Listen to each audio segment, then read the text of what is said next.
Hello, everybody. I'm so glad to see you. Hello, everybody. We're so glad to see you. That is the song from Music Together class. Anybody who's a parent with a toddler, many of us have gone to that class, and they start off the whole class with that song, and they go through everybody in the class, all the kids, not the parents, although they do give blanket shout-outs to the dads and the moms and the grandparents, whoever are there. But it's a fun song. We keep singing it, even though our son Liam doesn't go anymore. But it is April 1st, 2017, which would make it April Fool's Day. I feel like April Fool's Day doesn't quite have the bang it used to. The only political thing I'll say is Donald Trump is the president. In many years, that would be an April Fool's Day that many of us would probably laugh at because it would just feel so untrue. But it is what it is. I'll tell you what, it's not April Fool's Day for me because I had a really nice couple of days. Where I work, and I think this is like this in many companies, many corporate environments, but you get your vacation days in a year. For me, that is 15 days, which is equivalent to 3 weeks of vacation. I don't know how I was able to pull that off when I came back to the company I'm at. I was just granted that without negotiation. That's pretty good, though, 3 weeks. You feel guilty about using it, though. So what ends up happening is you have rollover days, right? So if you use 12 days, 13 days, when the year's up, you are allowed to roll over up to 5 days, but you have to use those days by the end of March. So that only gives you a window of January, February, March. So you're looking at 1 quarter, you're looking at 3 months, and there's not much really to be doing when you're not really a winter person. You know, you don't go skiing. I don't do that in my family. Many of us don't actually go and vacation in the middle of winter. Feels like when the new year starts in the corporate world, January is kind of like the September of the school year. It's when things jump off. So it's not as though you're going to go and just take a vacation day out of nowhere. But you need to use them. Otherwise you do lose them, use them or lose them. And I realized sometime earlier in the month of March that I had 2 days left over, and I thought, oh my God, I better use those. My wife was not going to be able to take off, really. So I thought to myself, well, heck, let me look at the calendar. And I saw on the calendar the last 2 days of March were a Thursday and a Friday, the 30th and the 31st. And I said, heck, let's throw those days in there. Let's just randomly take those days off. And of course, I take those days off. My wife is going to be at work still. I decide that I'm going to keep my mother-in-law watching my son on that Thursday, and then I would keep our nanny, who comes 2 days a week, in place on the Friday. And I figured, let's just go all in on being a single guy again. Now, for me, being a single guy doesn't mean I'm going to go tear up the town and be out all night and philandering and all that. For me, it means, oh my God, I can read in peace. Oh my God, I can sit at a coffee shop. Oh my God, I could go and work out for a couple hours. Whew. That is an absolute premium position to be in for me. And so I had a couple of weeks to kind of plan something, and I looked into a few different options. I was so kind of blown away by the fact I was going to be able to have this open time that having it made me paralyzed to do anything. It's funny how that happens a lot, but I was just going over all the different ways I could do things, where I could go, what I could do. And not a lot of things were presenting themselves. I've said in the past, I write for a magazine called Newark Bound, and I do have a couple of articles coming up I have to get into the editors by the end of April. And one of them is on a hard cider called Ironbound Hard Cider. It's made from apples that were apparently the ancestors of apples that used to be grown in the Newark area in Harrison. I guess they're called Harrison apples. And this brand, which I think is called Newark Farms or something like that, they came out with their own hard apple cider. It's called Ironbound Cider, in homage to the Ironbound section of Newark, of course. But they're not in Newark. They use the kind of ingredients from this hard cider, but they're really based somewhere out off of Route 78, New Jersey, so headed out towards Pennsylvania. For me, it's kind of a straight shot southwest, a little bit west. And so I figured, let me try to reach out to them. Maybe I'll go and make a morning of touring these farms and maybe interviewing someone. So I emailed them. Nobody got back to me, and I wasn't going to really push the envelope because I can still write the articles without having to interview someone, but I thought it'd be fun. And then I just decided, let me just veg. Let me just do not much of anything.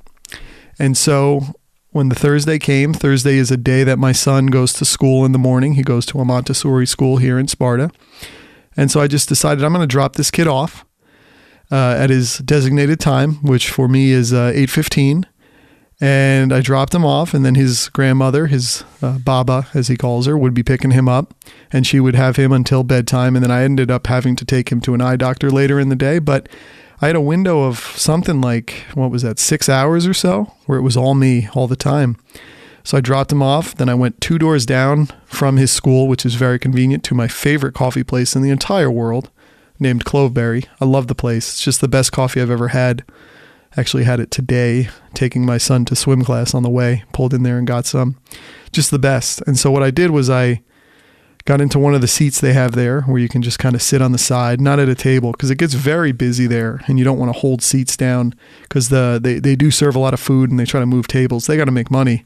They can't have schlubs who have off days hanging there. So they do have some kind of seats off to the side where people who are working can kind of hang. And if you get there early enough, you'll get it. If you don't, it's just 2 seats. There's really nowhere else to go. So I rolled in there, sat down, got my coffee, and I just read. I read for, what was going on? 2 hours possibly. I was just clearing my New Yorker, and all I really had to do from that point was head to the gym. So I just stayed. I had a second cup of coffee, which is real dangerous. Ends up being like 32 ounces of coffee of hard stuff. My mind doesn't even work anymore. It's so discombobulated, so heightened, stimulated with caffeine. You get to that point, you don't even know what to do. You're almost out of breath. It's kind of crazy. But I did it because I was like, hey, I'm going to work out. We'll clear out this stuff. We'll burn it all off. And I was reading and I almost felt guilty. It's amazing when you have a kid and when you have a wife and you have all the responsibilities, you just yearn for those moments where you're untethered from it all.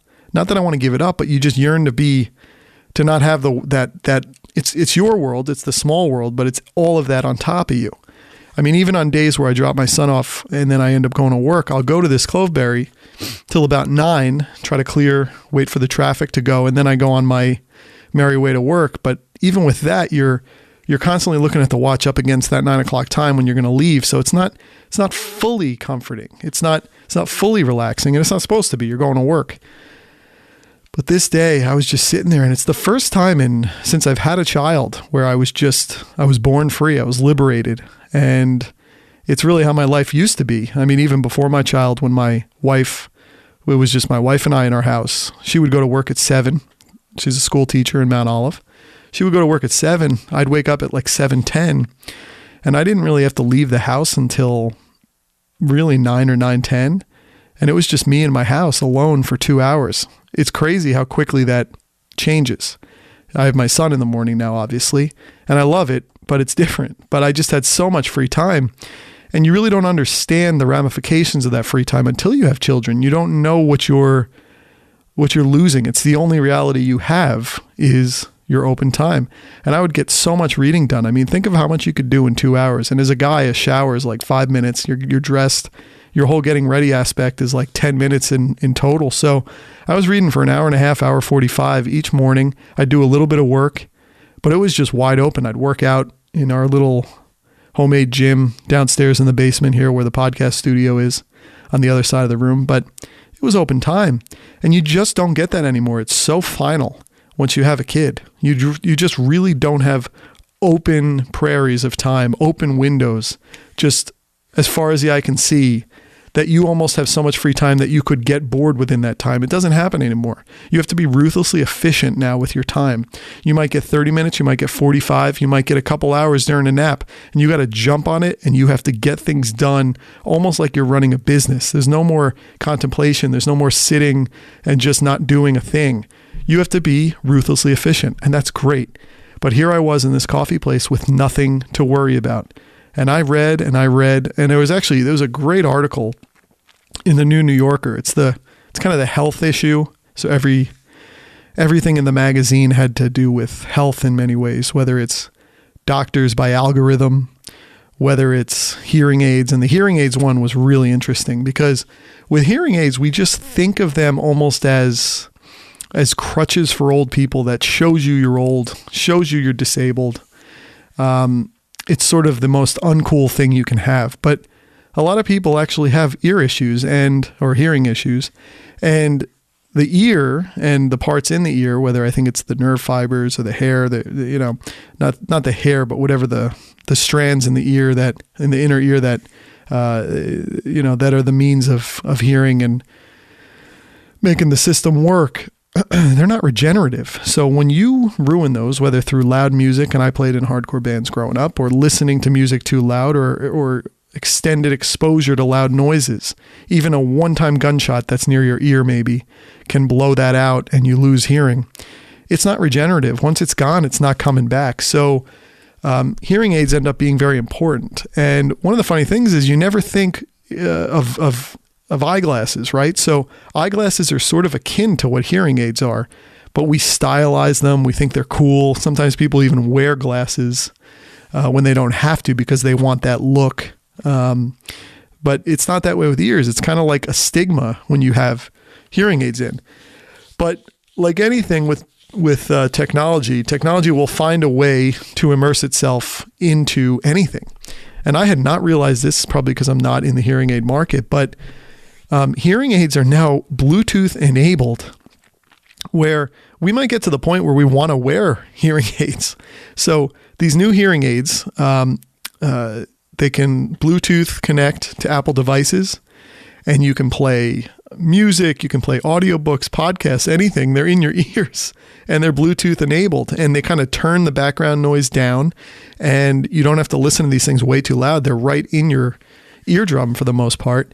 And I just never thought of that, but that makes some sense. And then when you think about the fact, I've talked about them a lot, the Apple AirPods, I mean, how much more ridiculous can you look when you're in my spot? When you're wearing these AirPods, these things are sticking out of your ear. A lot of people have joked that they look like ear tampons, but they're sticking out of your ear. They kind of look funny. I don't mind them. I kind of think they look okay, but there are some people who think they look kind of funny, but they're really not that different. So it's kind of like the stigma of hearing aids are being taken away by technology getting smaller and smaller in the ear. And in some ways, we get to the point where actual earbuds or earphones kind of look funny when they're sitting on your ears.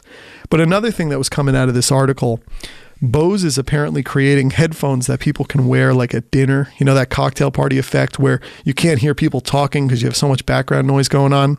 And so these headphones can kind of make sure to attune to the people you're talking to, turn down the background noise. And even if you want, you could actually start listening to your own stuff if the conversation is boring.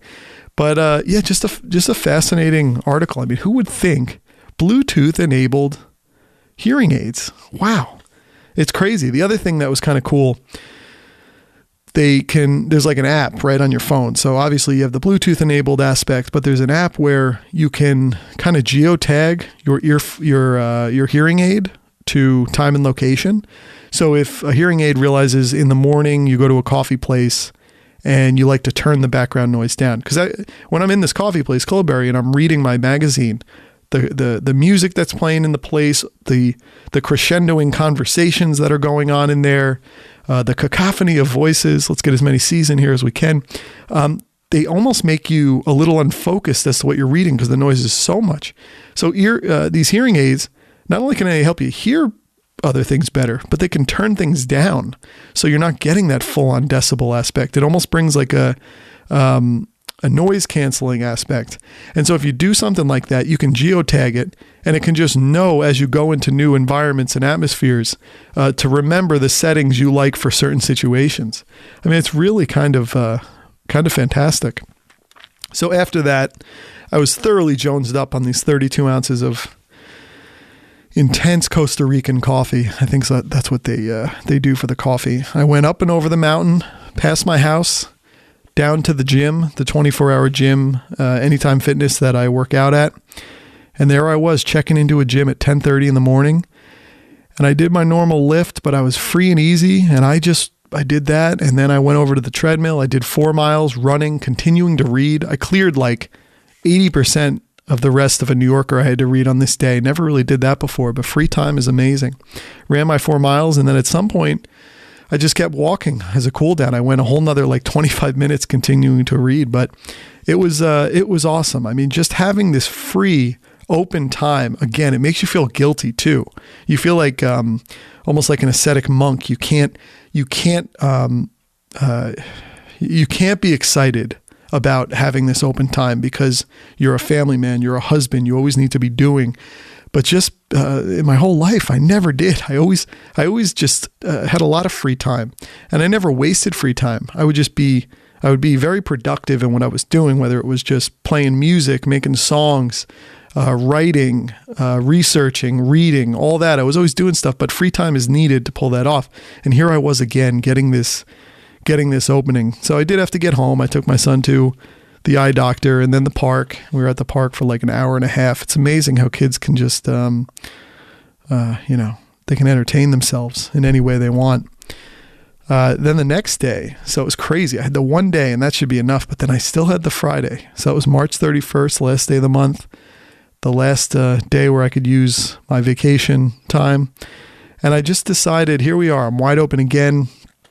It wasn't a drop off at school day, but the nanny would be coming. She'd come around 8:30, 8:40.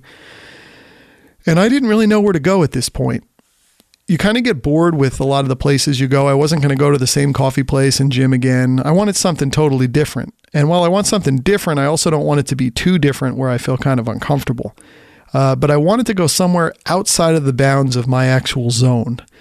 And so I just, for some reason, I kind of glommed on to the idea of going to Warwick, New York, which is about 35 to 40 minutes due north, slightly east from where I live, right over the border in New York State. A nice little town called Warwick. Warwick's kind of neat because it's got wineries. It's got like these, it's called like the black dirt region. I guess all the dirt there is coal black for whatever reason. But they got a couple of wineries.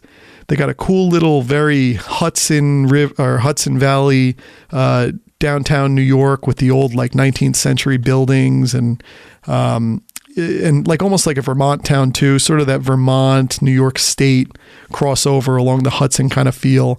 And it's more inland though, and it's more kind of close to mountains and stuff like that. But it was a really cool looking town. And so I found the coffee place in there, and it was called Cafe à la Mode, and everything looked good online, and I just decided, let's head up that way. The other little crink here is, I think last week or a couple of weeks ago during the obvious March Madness for college basketball, when it's March Madness, there's brackets for everything, right? And I think it was a USA Today bracket maybe for the top IPAs in America, India Pale Ales beer.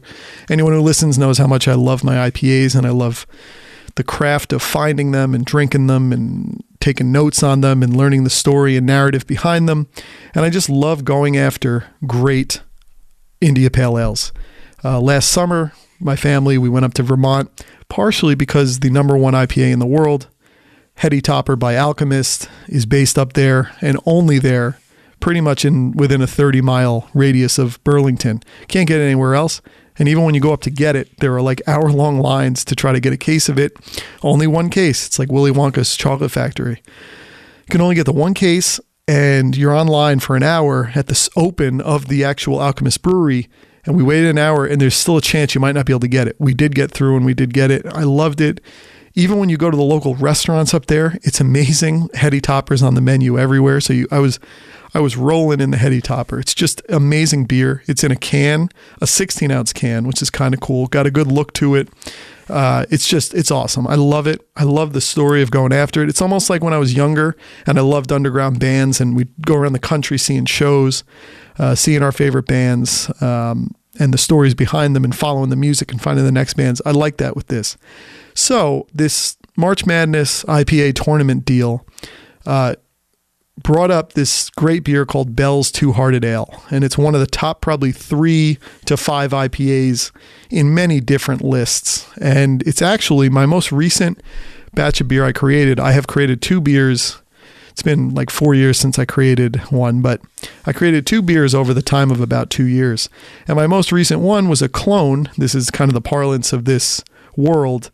you clone beers that are really good, because that way you can kind of put together, they have like these almost maker community things online where they'll give you the ingredients you need to buy and the kind of process that you need to cook it at and do all this. The funny thing for me, whenever you make beer, the mix of malt and barley and all that stuff, when it's cooking, it's called wort, W-O-R-T, which is a weird thing. But you can go on these sites and you can get the ingredients and the specific measurements to clone certain beers. And Bell's Two-Hearted Ale was one such beer that came up as a very highly regarded beer, and one that was easy to get the ingredients to make your own. And it turned into a good beer, actually. My first beer was a little funky, probably too much of one ingredient and all that. It was drinkable, but it was not too drinkable. You couldn't go 2 or 3 deep with it. One, and you were kind of like, for the second and third, let me go with a name brand actual beer that I bought. But Bell's Two-Hearted Ale did come up, and they're based in the Upper Peninsula of Michigan, so way up there. For whatever reason, this beer is not available in New Jersey, but it does have distribution to Pennsylvania and New York State. And so one of my little plans on this trip where I would go to Warwick, what kind of led me to think about going up there was all the local beer places. And in New York State, a lot of the supermarkets actually have very fully stocked beer aisles. I mean, with great stuff, great craft beer. And so I saw that Bell's Two-Hearted Ale would be there. So about 30 minutes from where I live, I could go over the border and I could get this great beer. And so before I got to this coffee place, I was coming up the mountain, because I took a really cool way too to get to Warwick. Clinton Road in West Milford, which is this road that comes up in these Weird New Jersey. Here in New Jersey, we have this kind of neat magazine called Weird New Jersey, and it's a cult favorite where they tell these kind of ghost stories and urban legends about all these scary things in New Jersey. And one of those is Clinton Road. And as kids, we did this, and it's funny for me now because I live an exit north of Clinton Road.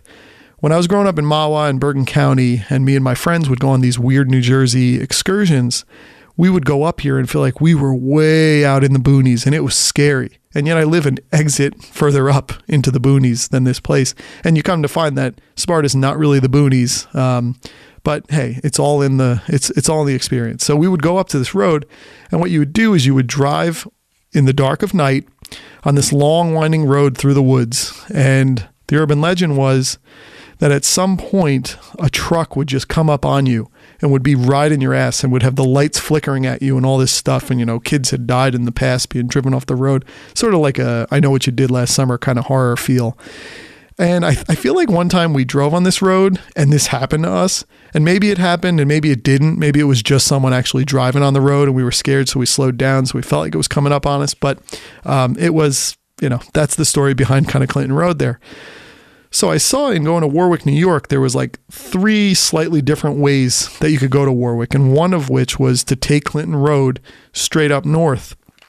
And I'll tell you, again, this is so close to where I live, but it's funny when you have your sort of the realm of your everyday and you never get taken off of it. So I have a long commute to work, but I never stop at any of the pegs along the way. I never get off at any exit in my hour-long commute to work or back. And here it is, one exit from where I live, and I'm driving up this road to go to Warwick just to change up my pace, to change my everyday, and to just see something different.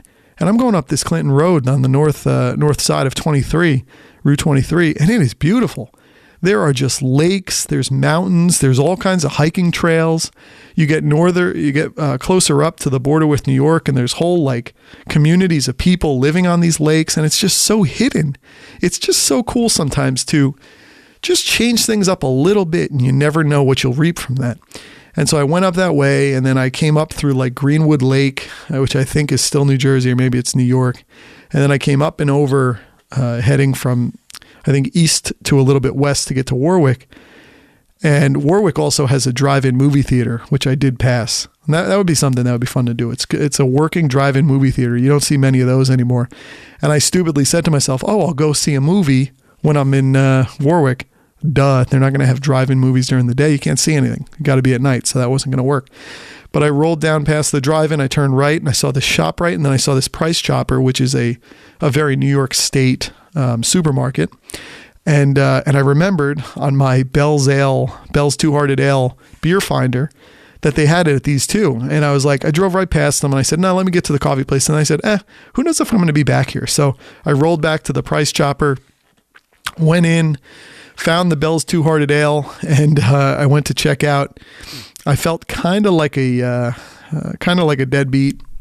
I'm walking in my warm-up clothes, and it's 9:45, and the only things I'm buying are 2 6-packs of Bell's Two Hearted Ale. And I tried to go to the self-checkout to save myself the embarrassment and the pity. And of course, I go to swipe them, as should happen. It says, please show your ID to an attendant. There was no attendant there, and I said, I can't wait this. So I went up to an actual checkout person, and I'm buying beer. And I almost felt like I had to over-explain myself. I should have just let it go and got the beer, but I started mumbling. Sometimes when you don't talk to people for a couple hours in the day, you ever notice that? You start mumbling, and you sound even more ridiculous. And I think I said something like, oh, these aren't for right now. This is just a hard beer to get. And the woman was like, what? What'd you say? And I'm like, oh man, I'm on the wrong side of this woman right now.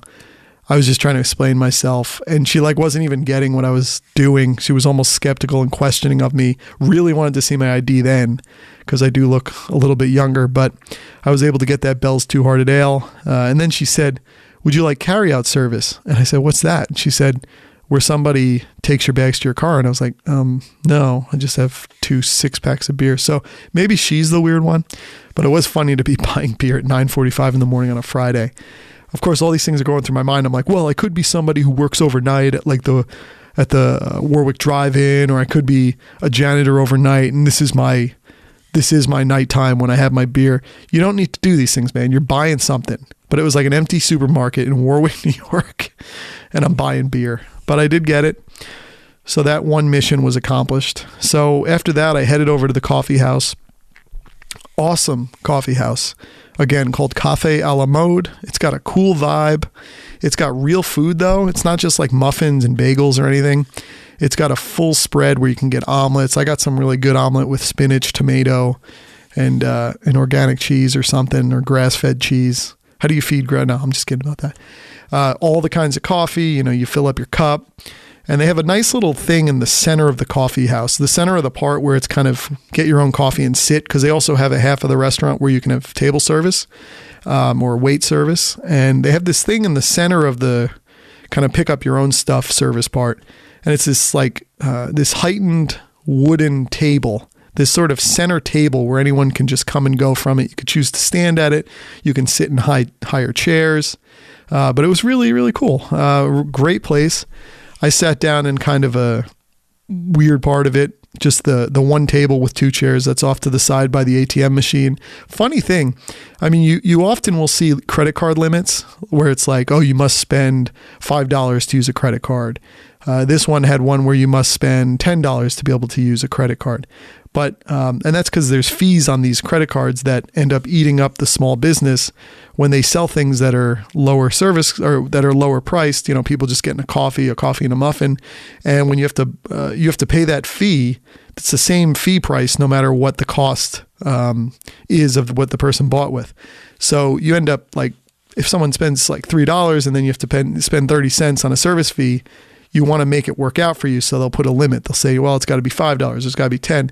And this one it's got to be $10, and you could get it could be a ATM or debit card.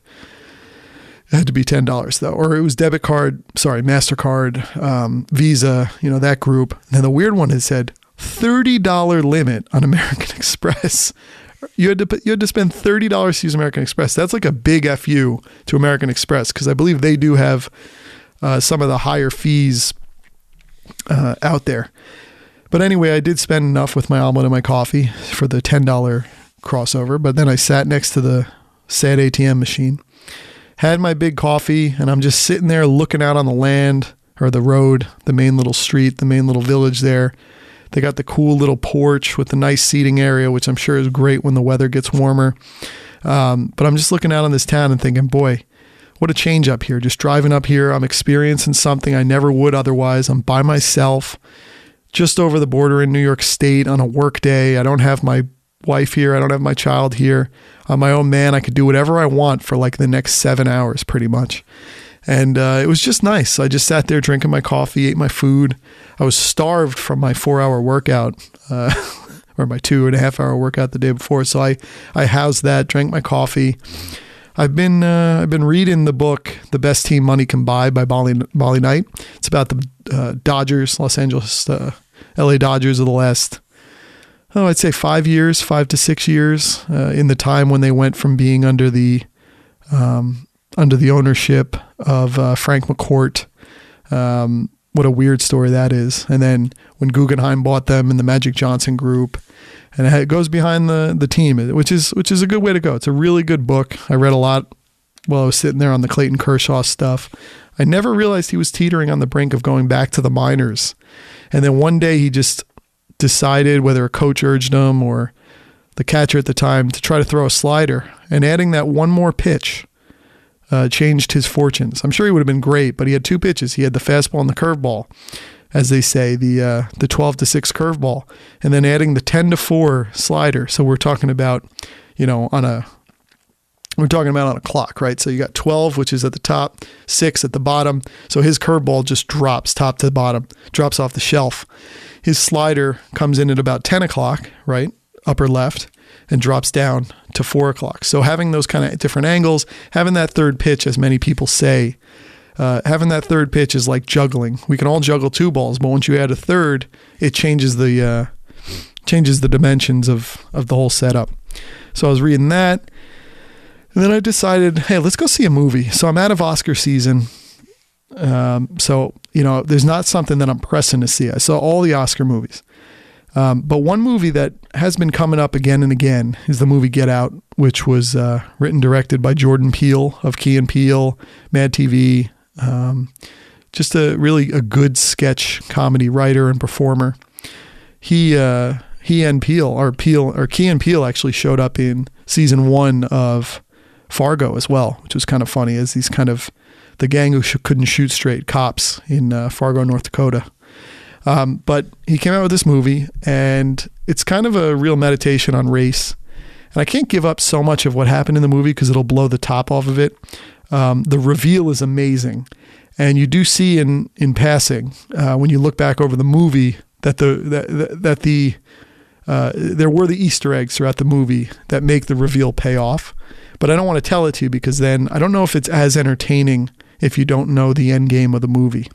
But it was really good. The guy who plays the main African-American actor, he's dating, pretty much the background of this movie is this black guy is dating this white woman played by Alison Williams, the daughter of Brian Williams, the news anchor.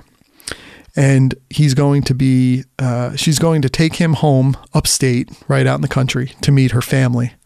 And the family, as you're led to believe, doesn't know he's black, but that doesn't matter, right? In this post-racial society. Alison Williams even says he's probably going to tell you he would have voted for Obama a 3rd time. Just go with the flow. He's cheesy, blah, blah, blah. Of course, he does do that. They meet. He hugs him. He calls him my man.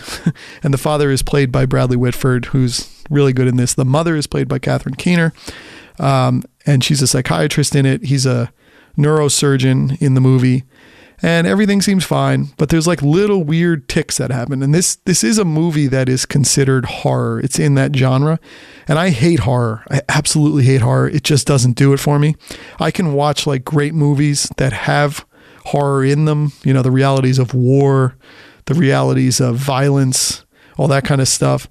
But horror for horror's sake just doesn't do it for me. I don't need to be blown up out of my seat and scared. I don't need it. I just don't enjoy it. And so I wouldn't even see this in many regards because they say horror. But then the more you read about it from sources that you really believe in and trust, and it became something that felt like it needed to be seen, especially for the point in time now with the Trump presidency, the rise of nationalism, the rise of tribalism, kind of going backwards in some respects as opposed to more open society where we were headed under the presidency of Barack Obama. Even his election leading us the way towards somewhere that maybe we weren't quite ready to get to. But it's a good movie for that point. And so I just decided, hey, I'm off. Let's go see it.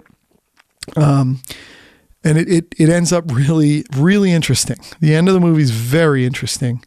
And it is scary in its own way. It's horror for sure, but it's not like The Hills Have Eyes horror, right? It's not like Freddy Krueger horror.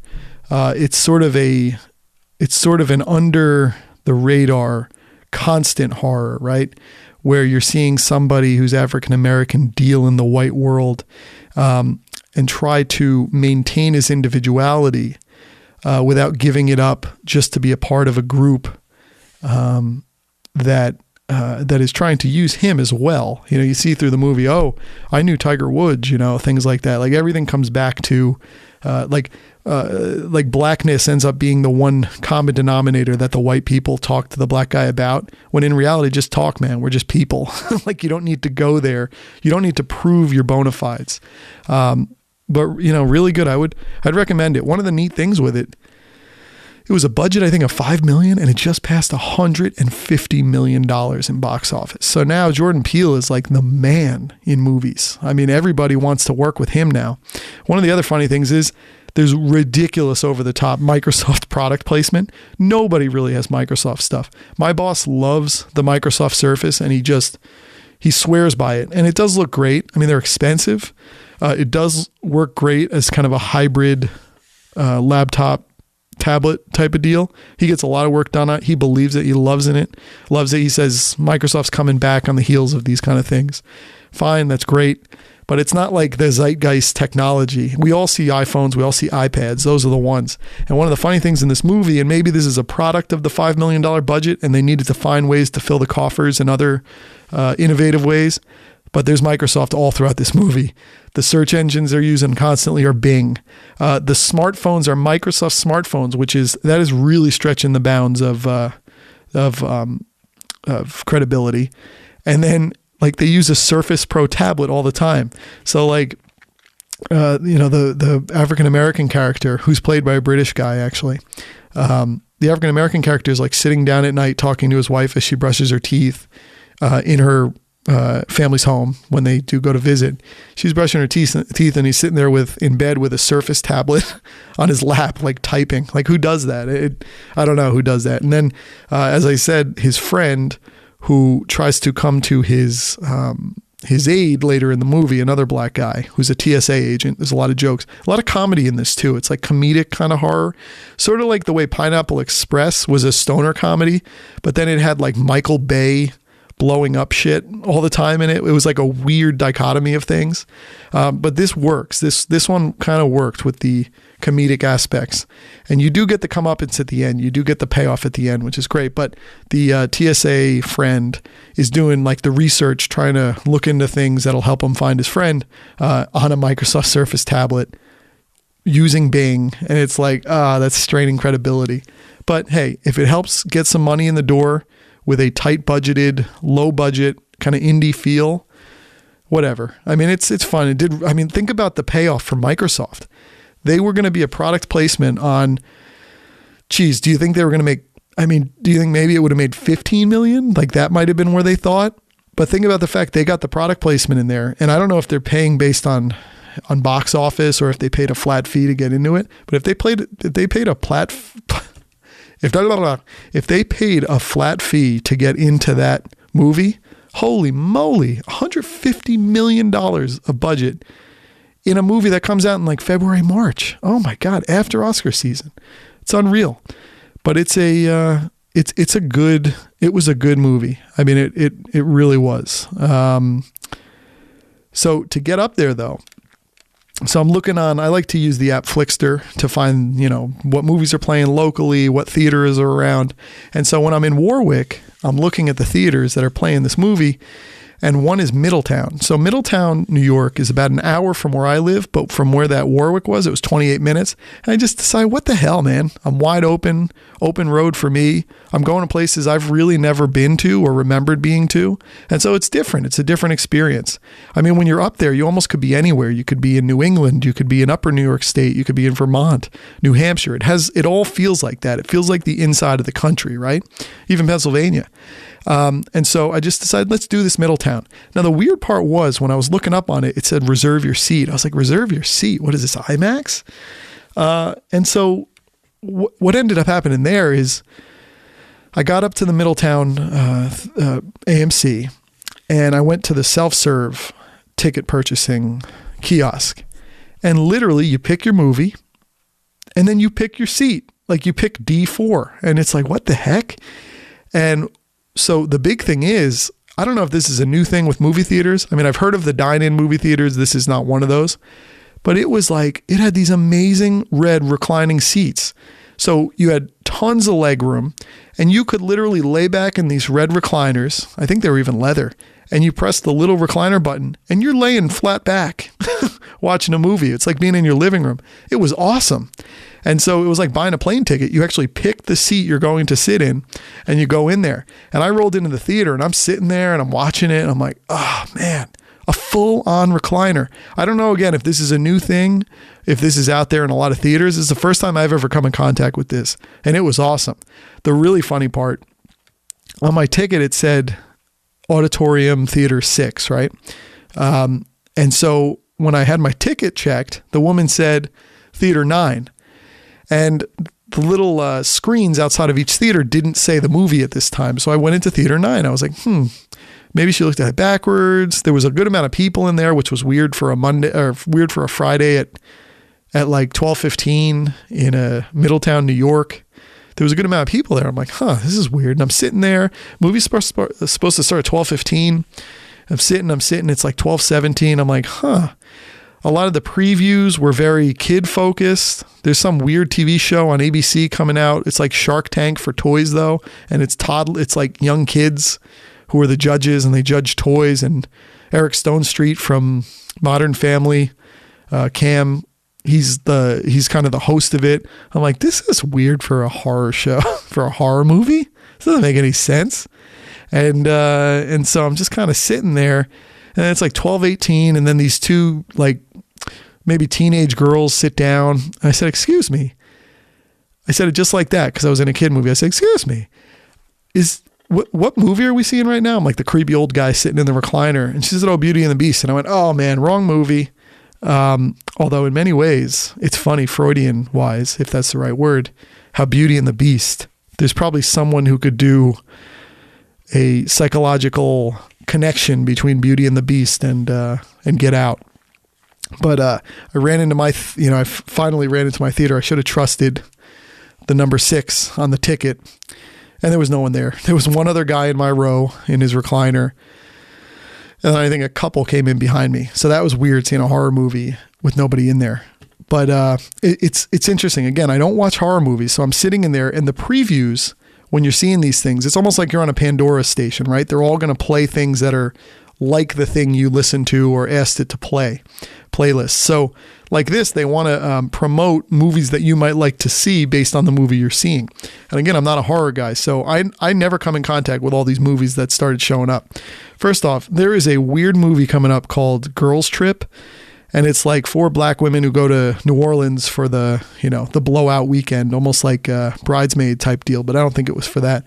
There is some weird stuff going on there. It's got like Jada Pinkett Smith, Queen Latifah, and there's like scenes where she's kind of Jada Pinkett Smith is like going from one New Orleans second floor to another and she gets stuck and she has to pee. So she pees all over everyone. I'm like, who is writing this? Who is watching this? But hey, it comes out in the summer. I guess people are whatever goes in the summer. Who cares? You want light, funny stuff. The other weird one is there's this like, it seemed like semi-horror and it had Amy Schumer and Goldie Hawn. And Amy Schumer apparently gets dumped by her boyfriend before they're supposed to go on a South American kind of couples trip. And so she has her mom, who's kind of a reclusive, weird, older Goldie Hawn, to come on the trip with her. And they go down there and everything's fun and they decide let's go on the town. And then they get like drugged and kidnapped by some South American guys and whole weird thing. The whole like, let's try to be half horror, half comedy. Let's do weird mixtures and hybrids. I don't know. I mean, there's a reason I guess I don't watch a lot of those movies. I don't need to just kill time. And to me, going to see a movie like those is just trying to find a way to kill 2 hours. I'd rather just read something. But it was weird. But yeah. The recliner seats, I hope they're a thing of the future because they were just absolutely amazing. One of the cool things, so I'm going from Warwick, New York to Middletown, New York, kind of going through back roads and random cities. And it's just fun, the serendipity of what you see on the way. So like one town out of Warwick, on my way out there is a town called Florida, New York, which is funny because in past years on a March 31st, I would be in Florida at spring training, pre-kid, my brother having kid and kids. He's got a second coming up soon. We'd as a family with my dad, we'd go to spring training in Florida. And so it was kind of fitting to be driving through Florida, New York. And you learn something every day. First of all, I'm like, what do people in Florida, New York do? That's what I think about all the time. Lots of houses.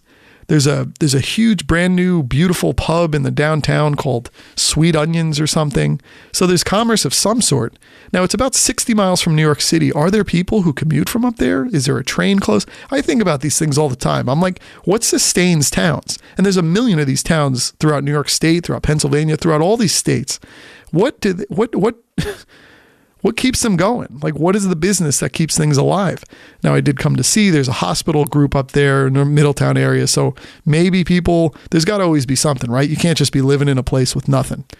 But then I'm driving through the town and it says Florida, New York, home of William Henry Seward. That's cool. That's like one of those weird random things. So William Seward was the Secretary of State under Abraham Lincoln and Andrew Johnson.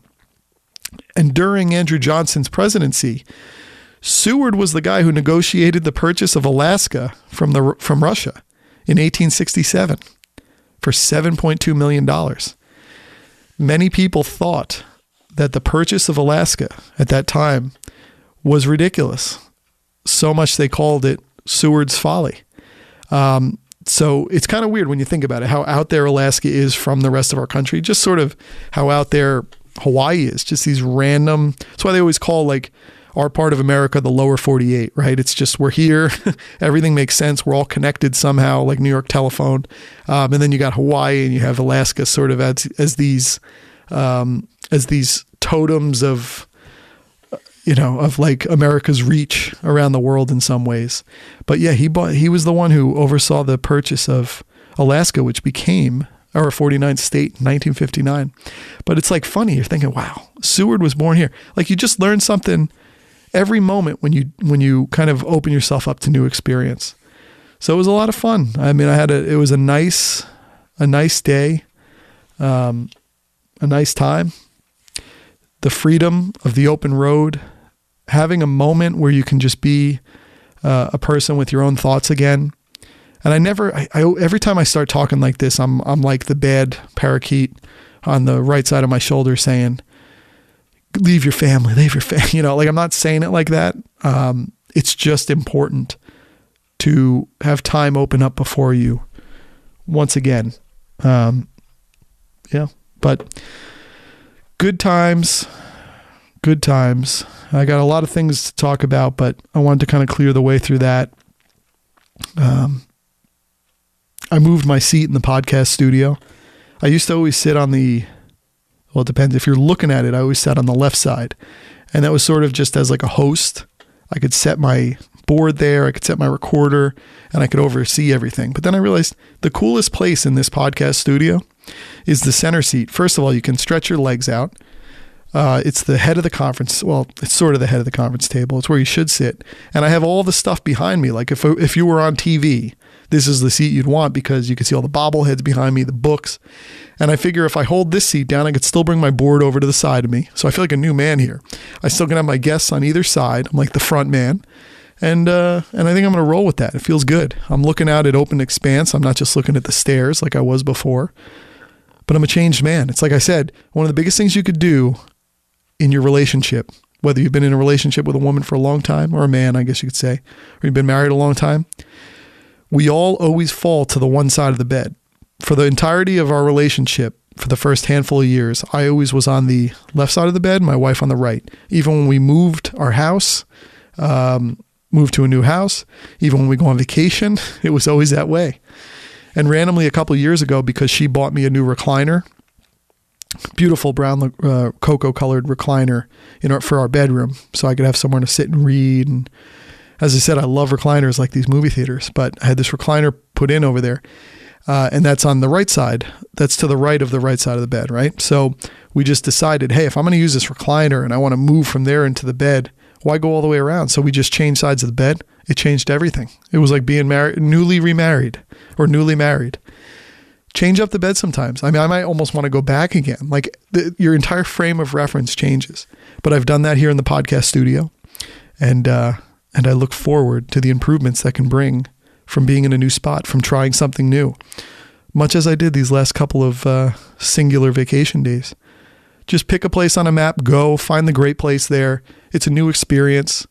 You have the things that bring you back to who you are, reading. You have your coffee.